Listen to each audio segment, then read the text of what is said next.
त्यासोबत क्रीडा पत्रकार संजय परबजी जोडले गेलेले आहेत। खरं म्हणजे हा संपूर्ण खेळ तुम्ही पाहिलेला आहे। आशिया चषकामध्ये भारतानं आता तिसऱ्यांदा पाकिस्तानला धूळ चारल्याचं पाहायला मिळतंय। आजची मॅच कशी झालेली आहे, कसं विश्लेषण करा?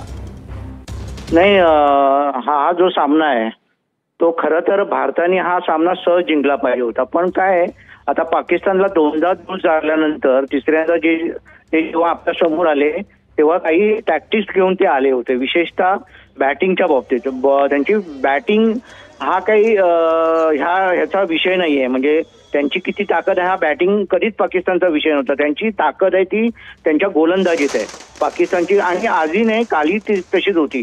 इम्रान काळात असू दे, वसीम अक्रमच्या काळात असू दे, वकार युनुसच्या काळात असू दे, आताही त्यांची ताकद होती ती गोलंदाजीत होती, आणि ती त्यांनी आता दाखवून दिली की त्यांनी त्यांच्या पेसमध्ये, त्यांच्या ज्या बॉलिंगच्या व्हरायटीजमध्ये त्यांनी बदल केले, काही स्लोअर्स टाकले, स्पिनरचा चांगला वापर केला, आणि त्यामुळे ह्यांना ती मॅच आवाक्यात आली। आणि भारताची जी स्ट्रॅटेजी आहे ती सुरुवातीपासून अभिषेक शर्मा मारणार आणि गिल थोडं हे करणार, उभा राहणार, अशी ती स्ट्रॅटेजी होती। पण अभिषेक शर्मा सकट गिल आउट झाला, सूर्यकुमार आउट झाला, आणि नंतर सॅमसन सुद्धा आउट झाला, त्यामुळे भारताच्या संघावर प्रचंड दबाव आला। भारताला हे अपेक्षित नव्हतं, भारताची बॅटिंग अशी होईल अपेक्षित नव्हती। त्यांनी ते स्लोअर वनचा, विशेषतः ऑफस्टंपच्या बाहेर मारा करण्याचा प्रयत्न केला, त्यामुळे भारतीय हे पटापट आउट होत गेले, आणि त्यामुळे दबाव हा भारतावर आला। पण भारताची विशेषता काय आहे, जशी पाकिस्तानची ताकद ही त्यांच्या गोलंदाजीत आहे, तशी भारताची ताकद ही त्यांच्या फलंदाजीत आहे,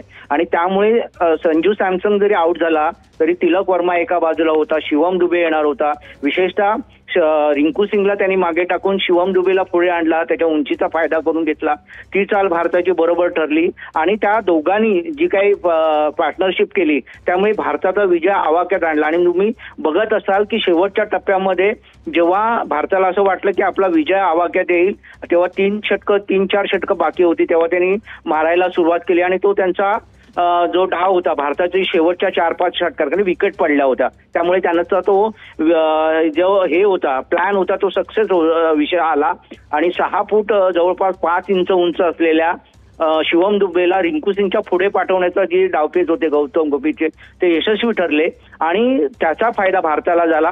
तोपर्यंत तिलक वर्मा सेट झाला होता, आणि तुम्ही बघितलात शेवटच्या ह्याच्यामध्ये रिंकू सिंग आला तरी म्हणजे हा आउट झाला, शिवम दुबे आउट झाला तरी रिंकू सिंग आल्यावर भारतावर दबाव नव्हता, कारण त्यांना माहिती होतं की तिलक वर्मा तिथे आहे, आणि तेच तिलक वर्माने दाखवून दिलं तुम्हाला। धन्यवाद संजयजी या संपूर्ण सविस्तर सखोल विश्लेषणासाठी। तर आताच्या घडीची आपण महत्त्वाची बातमी पाहतो आहोत। आशिया चषकाच्या फायनलमध्ये भारताचा दणदणीत विजय झालेला आहे। पाकिस्तानला जो आहे तो नमवलेला आहे भारतानं पुन्हा एकदा। आपले प्रतिनिधी वैभव घाग मुंबईतून आपल्यासोबत